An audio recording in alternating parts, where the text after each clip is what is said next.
بقول لك ايه، ما تيجي نقعد نشرب حاجه؟ يلا بينا، هو احنا يعني ورانا حاجه؟ ايوه جاي. ما تقعدش على القهوة. ما تقعدش على القهوة مع الدكتورة ندى الشاذلي على راديو كامل، محطة على المحطة. ازيكم؟ انا ندى الشاذلي، اهلا بيكم في حلقة جديدة من برنامجكم ما تقعدش على القهوة. النهاردة حلقة كمان مهمة جدا جدا، ودي بقى علشاننا كلنا، اللي رايح الجامعة واللي في سنة تانية واللي بيتخرج السنة دي واللي اوريدي اتخرج واللي رايح شغله. كلنا محتاجين نسمع الحلقة دي كويس قوي. الحلقة دي اسمها النوليدج أو المعرفة. النوليدج أو المعرفة هي سحر وجودك، هي دي نقطة القوة الحقيقية بتاعتك. النوليدج حاجة مهمة قوي يا جماعة. ما تقعدش على القهوة واقعد اتعلم حاجة، دور على معلومة. كفاية بقى بنسمع المعلومة من بعض، ده قال وده عاد وسمعت وقالوا، لكن مفيش حد فينا عنده استعداد يدور على المعلومة ويتأكد منها بجد. عشان كده مؤخرا أي حد بيتكلم في أي حاجة، ومع الأسف محدش فينا بيتعب نفسه يتأكد من مصدر المعلومة دي إيه، أو اللي بيقولها ده متخصص ولا مش متخصص. لو سمحت، المعرفة هي خلاصك من كل الديلما اللي احنا عايشين فيها دي. حضرتك محتاج يكون عندك النوليدج بتاعت مجالك وعندك النوليدج العامة. يعني انت دلوقتي متخصص في ايا كان تخصصك، انت دكتور، انت مهندس، انت محاسب، انت whatever. حضرتك اللي بيميزك عن التاني قدر المعرفة الحقيقي في مجالك. اللي بيميزك بشكل عام المعرفة العامة، المعلومات العامة اللي عندك. مش هقولك بقى انت قريت كام كتاب ولا الكلام ده، لا، انتوا جيل محظوظ جدا الحقيقة. وجوجل دلوقتي خلاك بمنتهى البساطة بتكتب اي كلمة بيطلع لك آلاف من المصادر.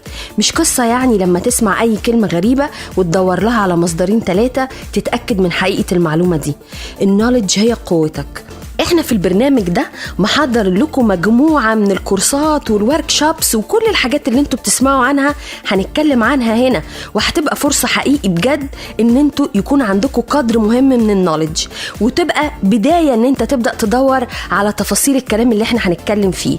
تعرف اول حاجة هنتكلم فيها هتكون ان شاء الله السلف كونفيدنس، يعني ثقتك في نفسك. انت عارف بقى ان حوار السلف كونفيدنس ده انت ما بتتولدش بيه ولا حاجة، دي فكرة مكتسبة تماما. وأول حاجة بتقدر تحصل بيها السلف كونفيدنس ده هي النوليدج، المعلومات والمعرفة اللي عند حضرتك. بقدر المعلومة والمعرفة والتخصص، بقدر ما انت مهم، بقدر ما انت مميز. هي دي ثقتك في نفسك الحقيقية. قعدتك في الانترفيو أهم نقطة فيها هي النوليدج اللي حضرتك داخل بيها، هي اللي أهم من السي في وأهم من أي حاجة. لو سمحت من فضلك شوف أنت متخصص في مجال إيه ودور على تفاصيله. اتعلم كتير، احضر ورك شوبس كتير، ونزل كورسات أونلاين وتفرج عليها. بارلل بقى وبالتوازي دور على النوليدج العامة. ما تقعدش كل يوم تسمع مصطلح طاير شمال ومصطلح طاير يمين وكلمة جاية كده وكلمة جاية كده. دور على مصدر الكلام ده الحقيقي. خلي عندك نوليدج عامة إلى جانب النوليدج المتخصصة في مجالك. النوليدج هي قوتك، المعرفة هي أهم حاجة. لو سمحت ما تتصورش إن المعرفة دي رفاهية، دي حاجة مهمة جدا بتأكد وجودك وبتديلك إيمج بجد.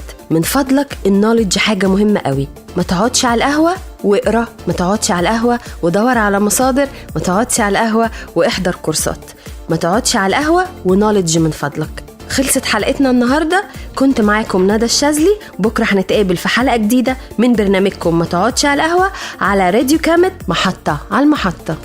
كنتم مع ما تقعدش على القهوة مع الدكتورة ندى الشاذلي على راديو كامل، محطة على المحطة.